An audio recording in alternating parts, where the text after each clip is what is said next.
Subscribe करें और bell दबाएं ताकि कोई खबर रह न जाए।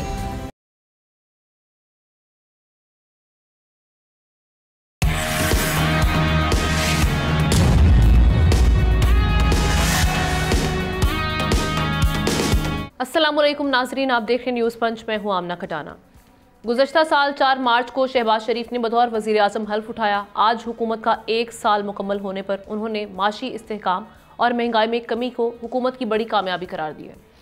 इस हवाले से वर्ल्ड इकनॉमिक फोरम के new economy and societies platform ने एक रिपोर्ट शाया की है, जिसके मुताबिक गुज़श्ता 11 माह में 120 से ज़ायद इस्लाहात मुतारिफ कराई गई हैं, जिनमें गवर्नेंस, इक़्तिसादी पॉलिसी, कानूनी फ्रेमवर्क एंड इदारा जाती कारकर्दगी इसमें शामिल है।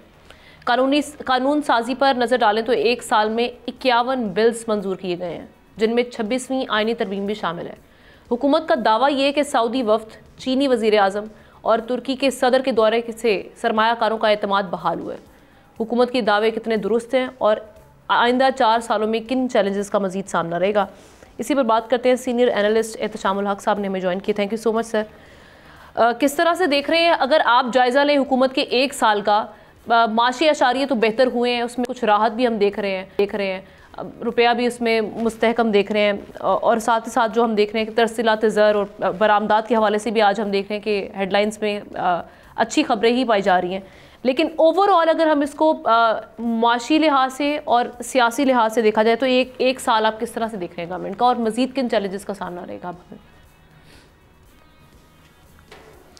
देखिए आमना, इसमें तो मेरा ख्याल है कोई शक नहीं है, कोई दो राय नहीं है कि पहला मौजूदा हुकूमत का साल जो है ना, ये सफारती लिहाज से, इक़्तिसादी लिहाज से, सियासी लिहाज से बहुत मुश्किल था। और आपने देखा कि 2-3 माह तो लग रहा था कि शायद हुकूमत चल पाएगी, नहीं चल पाएगी, और फिर आपने देखा उसके बाद फिर पीपल्स पार्टी एक बड़ी ताकत बन के आई सामने, और फिर मामलात को आहिस्ता आहिस्ता आगे ले जाया गया। अब सवाल ये है कि चैलेंजेस तो बहुत ज़्यादा हैं। पहला साल आपने मुकम्मल कर लिया, IMF के प्रोग्राम में जाने के बाद ये जो डिफ़ॉल्ट की ख़बरें थी ये तो चलें अल्लाह ने किया ख़त्म हो गया। उसके बाद IMF के प्रोग्राम में जाने के बाद आप ना, असल बात यह है कि बाकी इंटरनेशनल प्लेयर भी आ जाते हैं साथ, और देखें जिस तरीके से $20 बिलियन की इन्वेस्टमेंट की बात कर रहे हैं 10 साल के लिए वर्ल्ड बैंक, IFC वगैरह। इसी तरह फिर आप देख लेंगे सऊदी अरब, UAE, चीन, कतर, ये भी अपनी इन्वेस्टमेंट लेके आ रहे हैं। और अच्छी बात है कि पहले माली साल के 7 महीनों में $1.7 बिलियन की ये फ़ॉरेन डायरेक्ट इन्वेस्टमेंट आई है, और अगर यही सिलसिला रहा तो $2 से $3 बिलियन इन्वेस्टमेंट साल के आखिर तक आ चुकी होगी, जो एक बहुत अच्छी बात होगी। अब सवाल यही है कि जी आम आदमी की बात की जाए तो टेंजेबल रिलीफ तो आम आदमी को उस तरह नहीं मिला। हुकूमत के दावे अपनी जगह हैं, 38% से वो कह रहे हैं 4%, बल्कि इस महीने तो वो कह रहे हैं 1.5% जो है ना महंगाई नीचे आ गई। लेकिन महंगाई की रफ्तार में तो सब लोग कहते हैं शायद कमी आई हो, लेकिन महंगाई इटसेल्फ ख़त्म नहीं हुई। और आप देख लें अब रमज़ान में भी चीज़ें जिस तरह महंगी होती चली जा रही है, तो ये हुकूमत के लिए बड़ा अपहिल टास्क है कि आम आदमी को रिलीफ देना है तो किस तरह देना है। दूसरी बात है, हम ना देखें अब सफारती महाज पे तो बड़ी हद तक चीज़ें ठीक कर ली गई हैं। अमेरिका के साथ ताल्लुकात हो, चाइना हो, सऊदी अरब, रशिया, सब के साथ ताल्लुकात हैं, एक किस्म की एक्सेप्टेबिलिटी पैदा हो गई है, तो इस सिलसिला एक चल पड़ा लेके। लेकिन सिक्योरिटी चैलेंजेस शादी अपना आ जाते हैं। जी हाँ, मैं उसी तरफ आ रहा हूँ। अब 2 चीज़ें बड़ी अहम है। एक तो ये है कि सिक्योरिटी चैलेंजेस ख़ास तौर पे KP और बलूचिस्तान में, वो आप देख लें कि 2022 से लेके देखा जाए उसके बाद जितनी तेज़ी के साथ दहशत गर्दी बढ़ी है, और मेरा ख्याल है 2024 में इसको संभालना बड़ा मुश्किल हो रहा है। इस फ्रंट पे हुकूमत की मुश्किलात हैं। अब बेशुमार कुर्बानियाँ फ़ौज भी दे रही है, बाकी सिविलियन अदारे भी, लोग उनके भी दे रहे हैं। लेकिन सवाल यह है कि इसके लिए क्या किया जाए। KP की हुकूमत कहती है डायरेक्टली हम बात करना चाहते हैं अफ़गान हुकूमत से। ज़ाहिर है वो तो नहीं हो सकता फेडरेशन को एतमाद में लिए बगैर। कुछ चीज़ों पे तो आप बात कर सकते हैं, लेकिन असल बात यह है कि वो नुमाइंदा तो फेडरेशन का जो होगा वही जाके बातचीत कर सकता है। और अब तक की बातचीत का हमने कोई फ़ायदा नहीं हुआ। हमने बहुत कुछ करके देख लिया, और जिस तरीके से TTP को लेके अफ़गान तालिबान बैठे हुए हैं, उनको यूज़ कर रहे हैं एक जिसको कहते हैं प्रॉक्सी के तौर पे, क्योंकि उनको ये तकलीफ़ हो रही है कि अफ़गानियों को क्यों पाकिस्तान से निकाला जा रहा है। हुकूमत का फ़ैसला है, SIFC का फ़ैसला है कि 5 लाख के करीब जितने लोग हैं अफ़गानियों को बाहर किया जाएगा, क्योंकि दहशत गर्दी, आप सही कह रही हैं, नंबर 1 हमारा एक मसला बन चुका है दोबारा से। अब इस पर कंट्रोल करना अगले 4 सालों में या 2 सालों में, 3 सालों में, अब ये डिपेंड करता है कैसे चीज़ें ठीक होगी। बड़ी हद तक तो कामयाबी हुई है, लेकिन लॉन्ग वे टू गो। अब सियासी मार्ग पे बड़ा चैलेंज यही है कि PTI के साथ मामला बेहतर हुए नहीं हुए। बातचीत का दरवाज़ा खुला, इनडायरेक्ट डायरेक्ट टॉक्स भी हुई, फौजियों से भी कहा जाता है उनके मुताबिक बातचीत हुई, लेकिन कुछ नहीं बना। वो अपनी जगह पे आए रोज़ धमकी दे रहे हैं कि एक दफ़ा फिर इस्लामाबाद पे चढ़ाई लेकिन वो जो पॉलिटिकल इंस्टेबिलिटी की एक हम देख रहे थे, खतरात मंडला रहे थे एहतशाम साहब, आप समझते हैं वो उनमें कुछ बेहतरी आई है, वो खतरात अब नहीं रहे? आमना मैं वही बात करने वाला था। देखिए सबसे बड़ा चैलेंज हमारा जो है ना वो इक़्तिसादी अदम इस्तेकाम तो किसी हद तक हम कह सकते हैं IMF के प्रोग्राम के जाने के बाद कम अज़ कम वो नहीं है, लेकिन सियासी इस्तेकाम जो है ना वो अपनी जगह पे बहुत बड़ा सवाल है। और अगर जिस तरीके से ये ग्रैंड अलायंस बन के अभी तक तो वो शरीक नहीं हो रहे, इफ्स एंड बट के साथ बात हो रही है मौलाना फजल रहमान, फिर हुकूमत के लिए मुश्किल हो सकती है, क्योंकि फजल रहमान साहब भी और जमात इस्लामी भी तैयार है इस काम के लिए। उनके पास आप देख लें वर्क फोर्स बहुत ज़्यादा, सड़कों पर लोगों को ला सकते हैं। और 2019 में आपने देखा जिस तरीके से PTI की हुकूमत में मौलाना साहब 50,000 बंदा लेके आ गए थे इस्लामाबाद में, तो एक सिचुएशन सिक्योरिटी के लॉ एंड ऑर्डर की बन गई थी। ऑल इन ऑल हम ये कह सकते हैं हमना कि अगले 4 सालों में ये जिसको कहते हैं कि इतना आसान नहीं होगा, इनको मेरा ख्याल है पब्लिक को कुछ रिलीफ देना पड़ेगा, प्लस सियासी जमातों के साथ मामलात को ठीक करना होगा। तीसरी बात यह है कि IMF का प्रोग्राम कंटिन्यू रखने के लिए उनकी सख्त शराइत पे अमल करना होगा। जैसे कि एक बड़ी शराइत पे अमल हो गया उनकी, ये जो आपका क्या कहते हैं एग्रीकल्चर इनकम टैक्स की, लेकिन स्ट्रक्चर रिफॉर्म जिस तरह वो कह रहे हैं रेवेन्यू साइड पे होने चाहिए, चलें अब आप IMF की बात कर लें। प्राइवेटाइजेशन के हवाले से वो शुरुआत हो गई है जी हाँ, तो वो किसी हद तक मामला आगे चला है, लेकिन अगे इनको बहुत कुछ नहीं अभी करने की जरूरत है। बिल्कुल ठीक है, हम अपनी अगली स्टोरी की जानिब चलते हैं। और हुकूमत ने नाजरीन ये फैसला कर लिया कि अवाम पर महंगी बिजली का बोझ अब मजीद नहीं डाला जाएगा। वफाकी वज़ीर तवानाई उवैस लगारी ने 2 टोक अल्फाज में ऐलान किया है कि हुकूमत IPP से महंगी बिजली नहीं खरीदेगी। वफाकी वज़ीर उवैस लगारी ने बैनुल-अक़वामी तरक्याती शराकतदारों के साथ अहम इजलास किया और इसमें कहा कि IPPs मुज़ाकरात करें या हुकूमत फोरेंसिक ऑडिट और सालसी का रास्ता अपनाएगी। उवैस लगारी के बकौल तवानाई के जो शोबे में की जाने वाली इस्लाहात है उसमें टेक और पे से अब टेक एंड पे मॉडल की मुंतकली, फर्नेस ऑयल पर मबनी पावर प्लांट्स का खात्मा और दरामदी कोयले से मकामी कोयले पर मुंतकली शामिल हैं। गुज़श्ता हफ्ते हुकूमत ने 27 IPP से मुज़ाकरात के ज़रिए 1.571 ट्रिलियन रुपये बचाने का दावा किया, जिनमें मुज़ाकरात ना करने वाले IPPs का फोरेंसिक ऑडिट होगा। इस बचत में 411 अरब रुपये 5 IPP से मुआहदे ख़त्म करके हासिल किए गए, जबकि 238 अरब टैरिफ पर नजर सानी और 922 अरब रुपये 14 थर्मल IPPs के टैरिफ पर नजर सानी से बचाए गए हैं। हुकूमत की कोशिशें अब कितनी मौसर साबित होंगी और क्या अब हम ये जो रिफॉर्म्स कर रहे हैं इलेक्ट्रिसिटी पावर सेक्टर में इलेक्ट्रिसिटी प्राइसेस लोअर करने के लिए, ये सफिशेंट हैं? इसी पर बात करते हैं। तशामुल हक साहब के साथ हमें ज्वाइन किया है, एनर्जी एक्सपर्ट हैं मोहम्मद आरिफ साहब, उन्होंने बहुत शुक्रिया सर। आरिफ साहब, ये उवैस लगारी साहब ने जो ब्रीफिंग दी है, हम देख रहे थे जो इंटरनेशनल लेंडर्स हैं उनको, उसमें उन्होंने बहुत सारे रिफॉर्म्स की बात की है। ये मैंने कुछ अपने इंट्रो में भी डाल दिया और कुछ उन्होंने कहा कि rationalisation of the net metering is also on the cards. Challenges क्या होंगे? एक तो ये जो हम इकदाम करने जा रहे हैं, ये प्राइसेस लोअर करने में सफिशेंट होंगे, कारगर साबित होंगे? बहुत शुक्रिया जी। ये बहुत से प्रॉमिसेस या बहुत सी रिफॉर्म्स की बात हो रही है और इस नुक्ता नज़र से कि जी हम बिजली सस्ती कर देंगे कंज्यूमर के लिए। अब एक तरफ तो ये बात की हद तक तो बड़ी अच्छी, that sounds music to the ear, लेकिन दूसरी तरफ प्रैक्टिकली ये सोचने की बात है या ज़रूरत है कि जी ये कैसे बिजली के रेट्स कम करेंगे, कैसे पहले रेट बढ़ाए इस चक्कर में हैं कि जनाब हमारे खर्चे बहुत ज़्यादा हैं, IMF की रिक्वायरमेंट है, हमारे लोन्स हैं, खर्चे हैं, वो हमारी ऑब्लिगेशन है कैपेसिटी पेमेंट की। अच्छा, इन चीज़ों को सामने रख के तो आप टैरिफ धड़ाधड़ बढ़ाते रहे। अब आप कहते हैं कि जी हम टैरिफ को कम करेंगे। अच्छा, कोई भी काम करने के लिए एक होती है tone at the top. Tone at the top का मतलब ये है कि टॉप लेवल पे एक सारे कमिटमेंट करें, प्लेज करें कि हाँ वाकई हमने टैरिफ कम करना है और टैरिफ कम करने के लिए नज़र भी आए कि वो मैयर भी ले रहे हैं।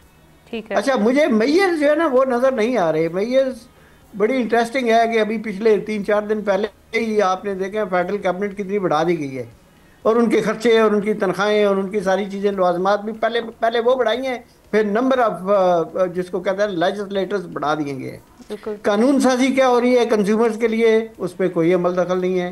कंज्यूमर्स की प्रोटेक्शन कहाँ पे हो रही है, उस पर कोई प्रैक्टिकल मेजर्स नहीं है। सो ये बयान जो है ना, ये बयान की हद तक कि मैं इसको लेता हूँ, मुझे बिल्कुल इस पे कोई उम्मीद नहीं है कि इस पे कोई खातर खा को बेनिफिट नज़र नहीं आ रहा, या अनलेस द गवर्नमेंट डिसाइड्स कि जी हाँ पब्लिक को आप कन्विंस करेंगे, आप वो मेजर कौन से लेंगे जिससे बिजली आप सस्ती प्रोवाइड कर सकेंगे।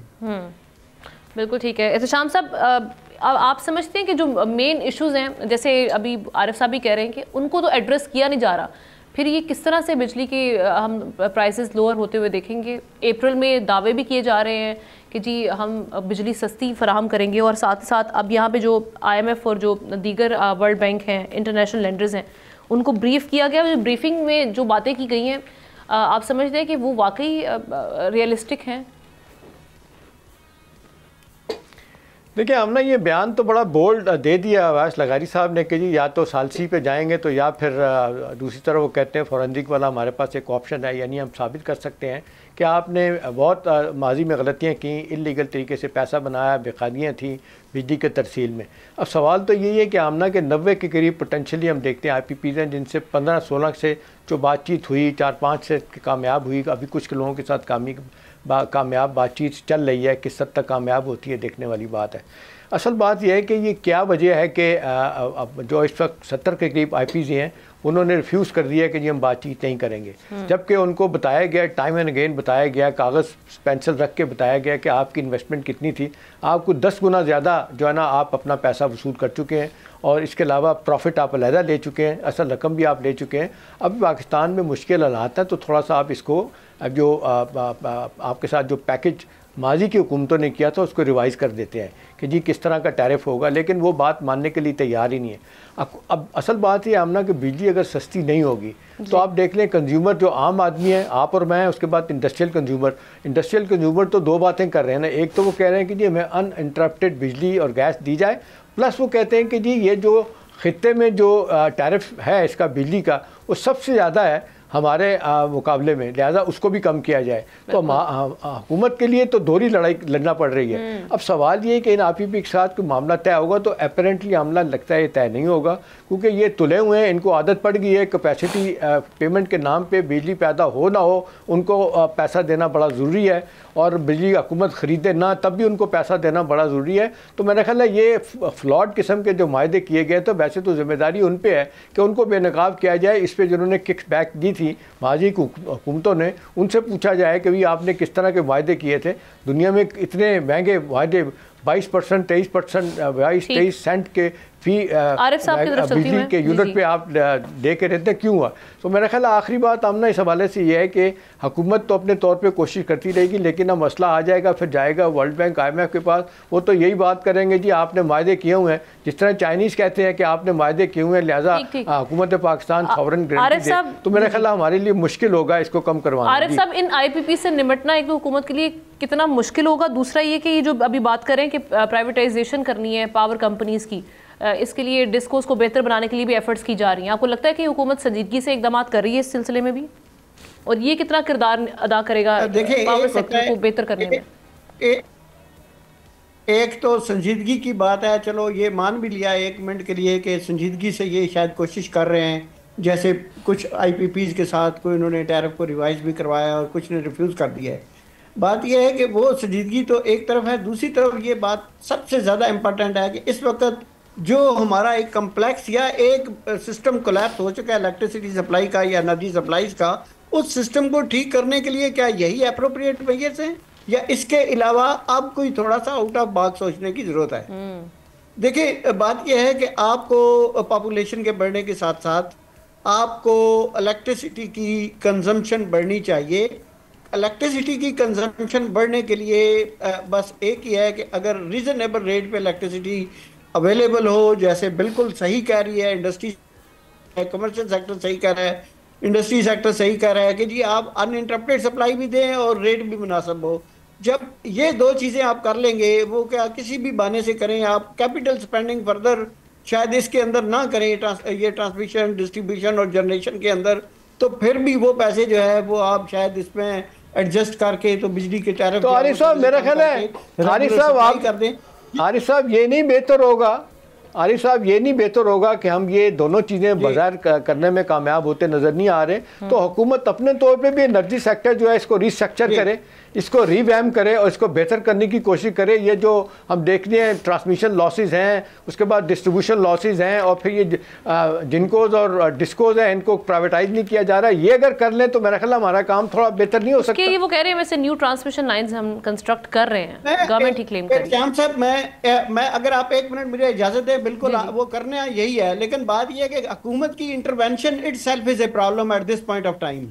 ये इस चीज़ को प्लीज़ ज़रा मैं रिपीट कर लूँगा। बात यह है कि अगर हुकूमत जो भी मेजर ले रही है वो हाफ हार्टेड मेजर होते हैं विदाउट कम्प्रिहेंसिव, जिसको कहते हैं ना रिव्यू ऑफ द इश्यूज, तो उस हाफ हार्टेड मेजर से बेहतर है कि गवर्नमेंट कुछ भी ना करे। गवर्नमेंट सिंपल ये कर ले, मेहरबानी कर ले कि जनाब फर्दर आप इसमें ट्रांसमिशन और डिस्ट्रीब्यूशन में मेगा प्रोजेक्ट जो आपने ऑलरेडी कमिट किए हुए हैं उनको आप लगाएं, फर्दर नए प्रोजेक्ट इनिशिएट ना करें।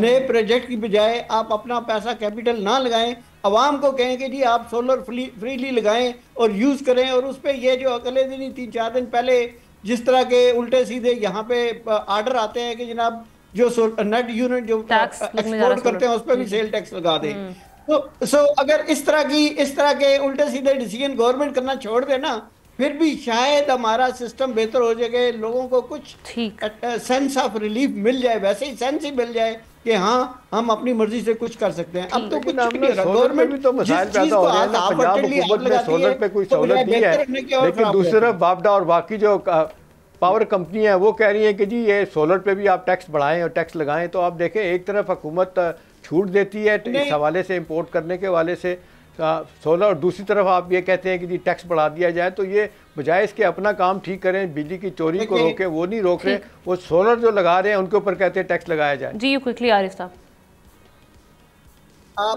आप देखें एक चीज बड़ी पिक्चर के सामने रखते हुए श्याम साहब आप ज़हन में रखें कि जितना भी इंफ्रास्ट्रक्चर पाकिस्तान में लगा हुआ है ना, वो सारे इंफ्रास्ट्रक्चर की कास्ट ऑलरेडी कंज्यूमर आप और मैं दे चुके हैं, ठीक है। अच्छा, वो इंफ्रास्ट्रक्चर चल नहीं पा रहा। अब अगर मेरी सजेशन ये है कि अगर सोलर को ये फ्री कर देंगे या टैक्स उसको ना लगाएंगे, सोलर लोग एडिशनल इन्वेस्टमेंट अपनी जेब से लेके लगाएंगे तो गवर्नमेंट का फायदा ही है ना। गवर्नमेंट को और एडिशनल इन्वेस्टमेंट करने की बजाय जो additional investment different development project के अगेंस्ट करते हैं वो पैसे टैरिफ के अंदर। सही, आपकी सजेशन इस हवाले से आई, बड़ी पर्टिनेंट आपने इसमें पॉइंट्स रेज किए हैं। Thank you so much. लेते हैं नाज़रीन ब्रेक के बाद वापस आएंगे, दीगर हम स्टोरीज उन पर डिस्कस करेंगे।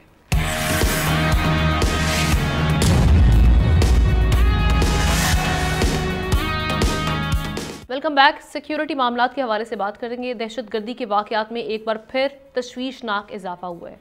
साल के मुख्तसर तरीन महीने फरवरी में 79 दहशतगर्दाना हमले हुए, जिनमें 55 शहरी और 47 सिक्योरिटी एहलकार शहीद हुए।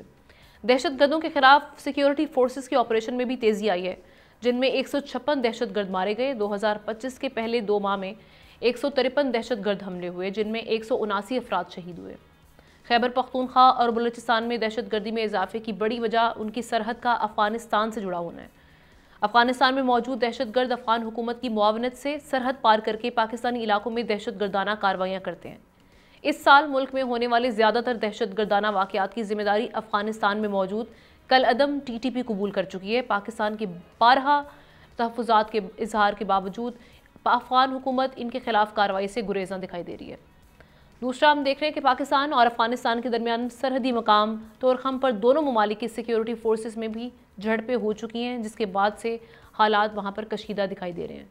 इस सारी सूरत हाल में किस तरह से तदारुक किया जा सकता है, दहशतगर्दी का अफगानिस्तान से कैसे काउंटर किया जाए, इसी पर बात करने के लिए एहतशामुल हक साहब के साथ हमें ज़ाहिर शाह शराजी साहब ने भी ज्वाइन की है, सीनियर सहाफ़ी हैं। थैंक यू सो मच ज़ाहिर शाह। सर, आप किस तरह से देख रहे हैं ये जो बातचीत से तो मामला आगे नहीं बढ़ रहे, अब तोरखम बॉर्डर अपनी जानिब और फिर ये जो मैंने सिक्योरिटी के मामला को लेकर दहशतगर्दाना हमले के हवाले से जो हम सर्च देख रहे हैं इस रिपोर्ट में, इसमें ताने बाने फिर वही अफगानिस्तान से मिल रहे हैं। अब हमारे पास ऑप्शंस क्या हैं अफगानिस्तान से केटर करने के लिए, काउंटर करने के लिए इस मामले में? बहुत बहुत शुक्रिया आमना आपके वक्त का। और जो अहम इशू है वो ये है कि इस वक्त मेरे ख्याल में अफगानिस्तान के अंदर कोई हुकूमत नज़र नहीं आ रही, और उसकी 2-3 बड़ी वजूहत हैं। देखें, जो तालिबान ग्रुप थे इसमें देखें खलीफा सराजुद्दीन हक्कानी वो इस वक्त मुल्क से बाहर हैं। गनी बरादर जो कि एक अहम जो है वो मिनिस्टर है वो बाहर हैं, तारिक ज़ई वो बाहर हैं, गुलबदीन हिकमत यार को अमली तौर पर जो है जो हैबतुल्लाह मौलवी हैबतुल्लाह है उनकी काबीना ने साइड पे कर दिया है। वो चीज़ों को कंट्रोल करने की कोशिश कर रहे हैं। इस वक्त एक सख्त किस्म का क्लैश चल रहा है तालिबान जो अफगानिस्तान के ऊपर मुसल्लत किए गए थे उनके तमाम ग्रुपों के दरमियान, और एक हम कह सकते हैं लॉ एंड ऑर्डर का बड़ा सीरियस मामला है। और इस वक्त एक लॉलेसनेस की सिचुएशन है, कोई सेंट्रलाइज हुकूमत नहीं है जिसके कंट्रोल में तमाम चीज़ें आए। दूसरा जो इस वक्त आपने बात की बॉर्डर के ऊपर क्लैशेस, कल रात बहुत भारी हथियारों से जो वो हमला किया गया पाकिस्तान की साइड के ऊपर, कई घरों को निशाना बनाया गया, ये मैं आपको ब्रेकिंग खबर दे रहा हूँ। और साथ साथ एक मस्जिद को भी शहीद किया गया जो कि बिल्कुल बॉर्डर के ऊपर, ये वो मस्जिद है जिसमें आते जाते हुए तमाम जो अफगान और पाकिस्तानी दोनों मुसाफिर जो है वो नमाज अदा करते हैं। तो इस एग्रेशन से जाहिर होता है कि अफगानिस्तान के अंदर इस वक्त अमली तौर पर कोई किसी की रेट मौजूद नहीं है, और ये एक बड़ी वजह है कि दहशत ग्रुप भी दंदनाते फिर रहे हैं, वो पाकिस्तान और अफगानिस्तान के बॉर्डर से उन खास रास्तों से दाखिल होते हैं। मेरे ख्याल में मैं ये समझता हूँ कि इस वक्त पाकिस्तान को, और जिस तरीके से इंटरनेशनल कम्युनिटी ने ये चीज़ उठाई है, प्रेसिडेंट ट्रंप ने बाकायदा वार्निंग दी है, तो ये इशू अब नेशनल लेवल के ऊपर फॉरेन ऑफिस के लेवल पर तो उठाना बेहतर है, लेकिन मेरे ख्याल में इंटरनेशनली अब इसको उठाना चाहिए यूएन सिक्योरिटी के अंदर और यूनाइटेड नेशंस के अंदर, क्योंकि ये ग्रुप जो इम्पोज किया गया है अफगानिस्तान के अंदर वो तो एक इंक्लूसिव हुकूमत नहीं है जहाँ कोई किसी लोगों के जो है हकूक नहीं है, माइनॉरिटीज के हकूक नहीं है, जो उज़्बेक, हज़ारा, ताजिक और दूसरी इतने हैं वो इस तमाम हुकूमती अमल से बाहर है। खवातीन की एजुकेशन रोकी गई है, और सबसे इंपॉर्टेंट इस वक्त देखें ईरान परेशान है, पाकिस्तान परेशान है, काबुल जो इस वक्त एडमिनिस्ट्रेशन है वो अपने जो पड़ोसी ममालिक हैं उनके खिलाफ भी हॉस्टाइल है। तो मेरे ख्याल में खित्ता एक बहुत बड़ी जंग की तरफ जा रहा है, और अगर इंटरनेशनल कम्युनिटी पाकिस्तान और अफगानिस्तान के पड़ोसियों ने ये मामला बड़ा सीरियसली ना उठाया तो एक बड़ा जो है वो हम कह सकते हैं अमन-ए-आमा की सूरत हाल भी होगी और एक और जंग की तरफ हम जा रहे हैं। मेरे ख्याल में बड़ी खतरनाक सूरत हाल है। एहतशाम साहब, इंटरनेशनली इस इशू को हम उस तरह से हाईलाइट नहीं कर पा रहे, क्या मामलात हैं, क्योंकि ऑब्वियसली हम देख रहे हैं दिन ब दिन सूरत हाल कशीदगी की जानिब जा रही है। तो अब आप इसको किस तरह से देख रहे हैं कि कहाँ कहाँ पे बात करने की ज़रूरत है, और कैसे उनसे तो मामलात बातचीत से हल नहीं हुए, तो फिर अब हमारे पास यही ऑप्शन रह गया ना। देखिए हम ना इंटरनेशनली जो आप बात कर रहे हैं इस हवाले से यूनाइटेड नेशन का तो रवैया बड़ा अच्छा है, उनकी लेटेस्ट रिपोर्ट भी देख लें, जिस तरह बड़ा बबांगे दौल वो कह रहे हैं कि अफ़गानिस्तान से की सरजमीन को इस्तेमाल करते हुए पाकिस्तान में दहशतगर्दी हो रही है। सो मनी वर्ड टीटीपी को उन्होंने इल्ज़ाम दिया और ये भी बताया कि उनकी पुष्पनाई अफ़गान तालिबान कर रहे हैं। देखिए यूएन का अदारा, इंटरनेशनल बॉडी अगर ये बात कर रही है तो जिसको इन्होंने रिजेक्ट कर दिया उस रिपोर्ट को अफ़गान तालिबान ने। मेरा ख्याल है हमने इस वक्त जो अच्छी बात हो रही है ना, ट्रम्प के जो जितने भी कंट्रोवर्शियल फ़ैसले हैं वो तो अपनी जगह, लेकिन एक फ़ैसला दहशतगर्दी के हवाले से जो उनका बड़ा स्ट्रॉन्ग पॉइंट है, चाहे मैक्सिको की साइड से हो रही हो, चाहे ड्रग्स की सूरत में हो रही हो, चाहे किसी और सूरत में हो रही हो, वो कहते हैं जी दहशतगर्दों के ख़िलाफ़ सख्त कार्रवाई की जाएगी। तो लेटेस्ट इत्तलात हमारी यही है कि काउंटर टेररिज्म में जो माहिदा हमारा उनके साथ है, अमेरिका के साथ, इसको मज़ीद बढ़ाने की बात होगी। हम उनसे जो अब देखें ना, वो कहा जाता है $7 बिलियन का अमेरिकी असला छोड़ के चले गए थे, नाइट विजन गॉगल्स और पता नहीं कौन कौन सी मोस्ट मॉडर्न चीज़ें जो इस्तेमाल कर रहे हैं। ट्रम्प साहब तो कह रहे हैं कि हम इनको वापस लेंगे, चाहे पैसा देना भी पड़ा असला वापस लेके आएंगे, लेकिन इमीडिएटली तो हम भुगत रहे हैं ना। पाकिस्तान ने जो बाढ़ लगाने का एक फ़ैसला किया था, बल्कि 97% तक लगा दी थी ताकि दरअंदाजी ना हो उस पर, जिसको थोड़ी सी रहती है, जिसको दे के लोग आ रहे होते हैं। सख्त पॉलिसी इख्तियार की गई है हमने, जहाँ से जिस तरीके से अफ़गान तालिबान को यहाँ से निकाला जा रहा है, एक उनको बड़ी तकलीफ़ है अफ़गान हुकूमत को कि क्यों निकाला जा रहा है। पाकिस्तान कहता है जी हमने बहुत देख लिया, हम देख रहे हैं कि इन पे अंदर ये लोग बैठे होते हैं जो सहूलतकारी करते हैं और पाकिस्तान में दहशतगर्दी होती है, लिहाजा हर सूरत पे इनको निकाला जाएगा। एक और दूसरी बात यह है कि जो एक मैसेज अब एक स्ट्रॉन्ग मैसेज जो हुकूमत पाकिस्तान ने इनको दे दिया कि अब आपसे बातचीत नहीं होगी। अब देखें केपी की हुकूमत बातचीत के चक्कर में पड़ी है, कहते बातचीत नहीं होगी, हर दफ़ा बात करके देख लिया है, आपको हमने सिविलियन भी लोगों को भेजा सर, लेकिन तोरकम बॉर्डर की बंदिश की वजह से भी तो हम देख रहे हैं ना कि हमें मुआशी तौर पर कितना नुकसान हो रहा है। शाह साहब, इस पर आपका भी मैं टेक लूंगी। $3 बिलियन की रोजाना की तिजारत थी जो रुकी हुई है, $27 मिलियन का अब तक हमें नुकसान हो चुका है। हमने एक चीज़ जी हमने देखें, हमने एक चीज़ तो देखने वाली बात है ना, ये तो ठीक है, ये बॉर्डर पर नुकसान हमें भी हो रहा है, उनको भी हो रहा है। अब सवाल यही कि इसके लिए क्या कोई वाया मीडिया कोई तरीका ढूंढा जाएगा। इस हद तक तो हुकूमत पाकिस्तान मेरा ख्याल है कंसीड करेगी कि ये जो सामान लाया जा रहा है वहाँ से यहाँ से वहाँ जाया जा रहा है, इसमें कोई जिसको कहते हैं रुकावट। तो असल बात बड़ा मसला है, बड़ा मसला है कि दहशतगर्दी का नासूर जिस तरीके से फैल गया 2024 में, शाह साहब का भी टेक नेशनल एक्शन प्लान भी है और बाटलरी चीजों को उठाने की बात ऐड करना चाह रहा हूं। देखें, जो लोग अमन अमान की बात कर रहे थे, इनमें सबसे बड़ी शहादत हमने देखा मौलाना हामिदुल हक की, जो कि 3 फ्रंट के ऊपर बात कर रहे थे। वो पाकिस्तान की हुकूमत के साथ भी, वो अफगान तालिबान के साथ भी ऑन बोर्ड थे, और जो है वो उन ग्रुप्स के साथ भी ऑन बोर्ड थे जो कि दहशतगर्दी की कार्रवाइयों में थे। और मेरे ख्याल में एक अमन की तरफ बात जा रही थी, लेकिन इस इतने बड़े अमन का जो प्रचार करने वाला एक स्कॉलर था उसको मारा गया। और आप देख रहे हैं कि बजाय तो ये क्या टेररिस्ट अफेक्टेड जो एरियाज है शाह साहब, वहां पर क्या सिक्योरिटी फोर्सेस की इस्तेदाद हमें अभी भी गुंजाइश है वहां बढ़ाने के लिए? क्योंकि भी सिविलियंस की जाने जा रही है। सिक्योरिटी फोर्सेस जो है, अगर आप देखें बॉर्डर से लेके अंदरूनी पाकिस्तान के जो बंदोबस्ती इलाके उस तक दहशतगर्दी के खिलाफ इफेक्टिव लड़ाई लड़ रही है। इंटेलिजेंस बेस्ड ऑपरेशन हो रहे हैं, काइनेटिक ऑपरेशन हो रहे हैं। लेकिन अब वही चीज है कि जो नेशनल एक्शन प्लान की कंटिन्यूएशन का इस नए इनिशिएटिव के तहत फैसला किया गया, मेरे ख्याल में देखिए तमाम के तमाम एक्शंस हो रहे हैं, लेकिन अक्रॉस द बॉर्डर जो इन्फिल्ट्रेशन है और जो सिंपैथाइजर्स हैं वो शायद एक बहुत बड़ा मसला है। और इसको पाकिस्तान और उसके जो पड़ोसी ममालिक हैं उन्होंने मिलकर करना होगा। ये सिर्फ पाकिस्तान की जंग नहीं है, ये पाकिस्तान की सालमियत की जंग है। मेरे ख्याल में अब तो इंटरनेशनल कम्युनिटी को बड़ा वाज़ेह मैसेज देना चाहिए कि अगर आप अफगानिस्तान के इश्यूज को रिजॉल्व नहीं कर सकते तो पाकिस्तान को फुल फ्लेज एक्शन लेना चाहिए। और मैं ये समझता हूँ कि 2025 बड़ा अहम होगा। देखिए, ये एक बड़ी खबर है, और वो ये है कि मेरे ख्याल में अफगानिस्तान के अंदर अब जो काबुल के ऊपर तालिबान मुसल्लत हैं, जल्द मेरे ख्याल में उनका खात्मा होने वाला है, क्योंकि अंदरूनी इख्तिलाफ इतना बढ़ चुका है कि ये खित्ता बहुत खतरनाक हद तक जो है वो इस खित्ते के लिए जो है वो अमन अमान का एक बहुत बड़ा जो है बारूद का ढेर बन चुका है। इसका सद्देबाब इंतहाई जरूरी है। ठीक है, बहुत शुक्रिया। ज़ाहिर शाह शराजी साहब हमारे साथ मौजूद हैं, तो शाम साहब साथ ही रहेंगे। ब्रेक के बाद वापस आएंगे, एक और अहम स्टोरी इस पर डिस्कस करेंगे।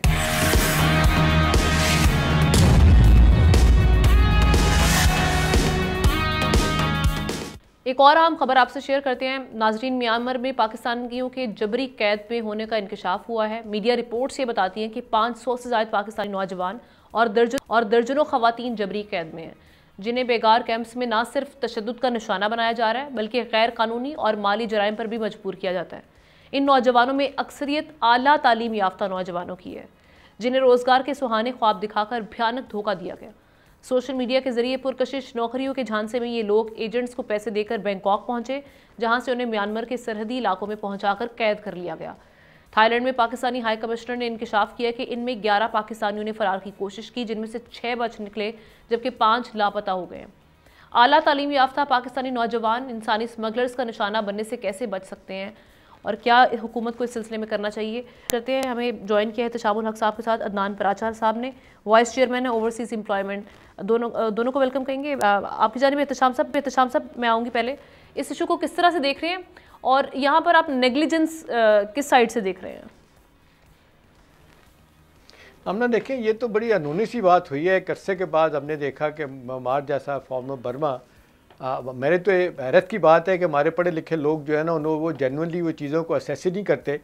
ठीक है, फंस गए हैं, उनके साथ फिज़िकल अब्यूज़ भी हो रहा है, मेंटल टॉर्चर भी दिया जा रहा है, फोर्स लेबर भी करवाई जा रही है।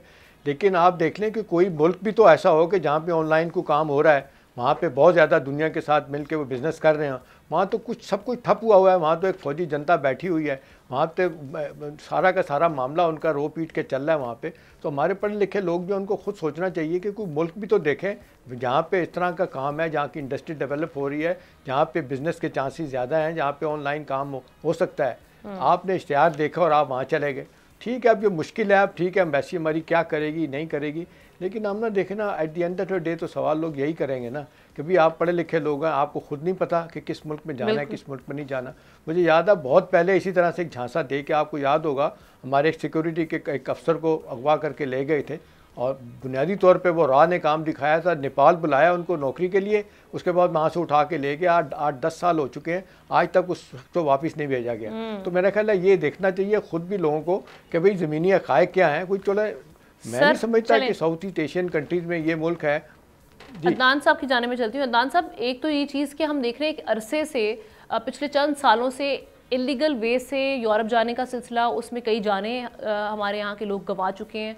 उसके बाद अब इस ऐसे वाक़यात का सामने आना जिसमें जबरी कैद किया जा रहा है, ये डेस्परेशन हम देख रहे हैं बेसिकली लोगों की बाहर जाने की। इसकी एक तो आप समझते हैं कि हुकूमत को अपॉर्चुनिटीज़ क्रिएट करनी चाहिए, तभी हम कर सकते हैं, बजाय कि अवेयरनेस क्रिएट करने से कि भाई बाहर जाने से आपको ये नुकसान हो रहे हैं। लोग तो अंडरस्टैंड तब करेंगे ना जब यहाँ पर एम्प्लॉयमेंट होगी। आपका इस पर टेक क्या है? जी बहुत शुक्रिया जी। देखें, जहाँ तक बात की आपने एम्प्लॉयमेंट की, तो एम्प्लॉयमेंट गल्फ स्टेट्स में तो हमारी एम्प्लॉयमेंट ठीक चल रही है। आप उसके अंदर रिडक्शन देखने में आ रही है पिछले 2 साल में। वो भी आपको पता है कि सारा सोशल मीडिया के गलत इस्तेमाल की वजह से वो ममालिक हमसे अब मैन पावर हमसे कम ले रहे हैं।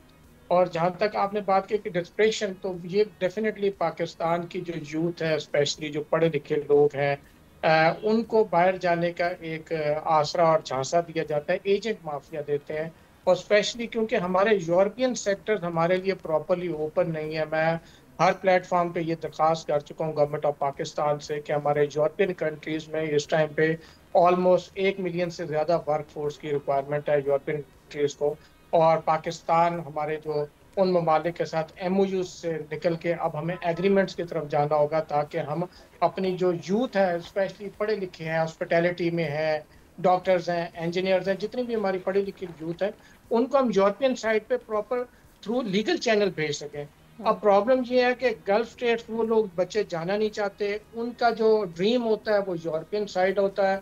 यूरोपियन साइड के ऊपर हमारे ये इस इलीगल एक्टिविटीज़ बहुत ज़्यादा चल रही हैं एजेंट माफिया की वजह से, जिसकी वजह से ये बच्चे जो है, हमारे पढ़े लिखे भी बच्चे जो हैं, वो इस तरह के वो सोशल मीडिया के गलत इस्तेमाल को उसको देख के उसमें इन्वॉल्व हो जाते हैं और ये इन ममालिक की तरफ चल पड़ते हैं, जिसमें अभी आपने देखा म्यांमार के अंदर 500 लोगों का हुआ। तो ये हमारे पढ़े लिखे बच्चे हैं और इस टाइम पे उनका अब प्रॉपरली सही यूटिलाइजेशन तभी मुमकिन होगा जब गवर्नमेंट ऑफ पाकिस्तान हमारी मिनिस्ट्री और यूरोपियन साइड को उस साइड के सेक्टर्स को ओपन करा पाएंगी उन ममालिक से बात करके, ताकि हमारी जो स्किल्ड और हाईली स्किल्ड वर्कफोर्स है उन ममालिक की तरफ भी रुजू कर सकें मैन पावर के लिए। एहतशाम साहब, बिल्कुल अदनान साहब का पॉइंट वैलिड है कि उन ममालिक से बात की जाए ताकि हमारे जो स्किल्ड लेबर है उनको वहाँ पर अपॉर्चुनिटीज़ मिलें। आपका टेक? आमना देखें, इसमें तो अभी इसकी अपना थाईलैंड की हद तक तो समझ आती है, फिलिपीन, थाईलैंड, इन ममालिक में तो है। म्यांमार में तो मुझे नहीं लगता वहाँ पे इस तरह की अपॉर्चुनिटीज़ हैं। अगर फ़र्ज़ करें वहाँ पे निकलते भी हैं तो अनलेस के उनकी गवर्नमेंट की तरफ से बाकायदा कोई इश्तिहार आए और ऑफिशियली लोगों को बुलाया जाए तो फिर तो बात समझ भी आती है। गवर्नमेंट टू गवर्नमेंट को मादा हो जाए या कम से कम प्राइवेट सेक्टर के दरमियान अगर कोई मादा होता है तो उसमें दोनों हुकूमतें जो हैं वो ज़ामिन के तौर पे ऑपरेट कर रही हों, फिर तो बात समझ आती है। अब देखें ना, प्राइवेट सेक्टर इसकी जिसको कहते हैं ना ले रहा है जिम्मेदारी, ना हुकूमत जिम्मेदारी लेगी। हुकूमत की जिम्मेदारी तो सद तक ज़रूर है कि वो करेगी भी कि अपने लोगों को निकाल के लेके आए, लेकिन इन द फर्स्ट प्लेस तो यही है ना कि ये ममालिक देखे जाएँ कि जिन ममालिक में इस तरह की ज़रूरत है वो किस तरह कोई इसको एडवर्टाइज़ करते हैं अपनी चीज़ों को, उसके बाद फिर लोगों को बुलाते हैं। लेकिन आम तौर पे हम देख रहे हैं इस तरह के स्कैम छोटे मुल्कों में, म्यांमार जैसे मुल्कों में चल रहे हैं। तो इसको रोकने के लिए ज़रूरी है कि हमारी हुकूमत भी अपने तौर पे देखे, जो लोग बाहर जा रहे हैं उनके बारे में पूछा जाए कि किनके थ्रू जा रहे हैं, किस जगह जा रहे हैं, ताकि इस तरह के वाक़यात का सद्देबाब किया जा सके। बिल्कुल ठीक है, thank you so much Adnan Paracha साहब। एहतशामुल हक साहब इस सेगमेंट में होने के लिए मौजूद थे। जाते जाते इंटरनेशनली अभी क्या मामला चल रहे हैं उस पर बात करेंगे। यूक्रेन रूस जंग की हम बात करेंगे। आलमी सियासत में एक बार फिर हलचल पैदा हो गई है। सदारती तब्दीली के बाद अमेरिका की पॉलिसी में भी बड़ी तब्दीली आ गई है। नए अमेरिकी सदर ने न सिर्फ यूक्रेन को दी जाने वाली तमाम फौजी इमदाद फौरी तौर पर मुअत्तल कर दी है, बल्कि यूक्रेन पर फौरी जंग बंदी के लिए दबाव भी बढ़ा दिया है। अमेरिकी सदर ट्रंप ने यूक्रेन के सदर ज़ेलेंस्की को खबरदार किया कि अगर उन्होंने रूस के साथ अमन मुआहिदा ना किया तो वो इक़्तिदार में ज़्यादा देर नहीं रह सकेंगे। अमेरिका के इस यू टर्न पर यूरोपीय इत्तेहादी हैरान परेशान है। लंदन में 18 इत्तेहादी ममालिक का अहम इजलास हुआ, जिसमें यूरोपीय ममालिक यूक्रेन के लिए नया सिक्योरिटी प्लान बनाने के लिए सरगर्म नजर आए। फ्रांस और बरतानिया ने तो यूक्रेन में फ़ौजी तैनाती के इशारे भी दे दिए हैं। यूरोपीय रहनुमाओं का कहना है कि जंग बंदी की शराइत वाशिंगटन के सामने रखी जाएंगी, क्योंकि अमेरिका के रूस की तरफ वाज़ेह झुकाव के बाद यूरोपीय मुल्क रूस को अपने लिए नए खतरे के रूप में देख रहे हैं। अब आने वाले दिनों में इस हवाले से क्या होगा, क्या पेशरफ अपने आने वाले प्रोग्राम्स में ज़रूर सामने रखेंगे। इसके साथ ही प्रोग्राम का वक्त खत्म हुआ चाहता है। आपसे इंशाल्लाह कल मुलाकात करेंगे। अल्लाह हाफ़िज़।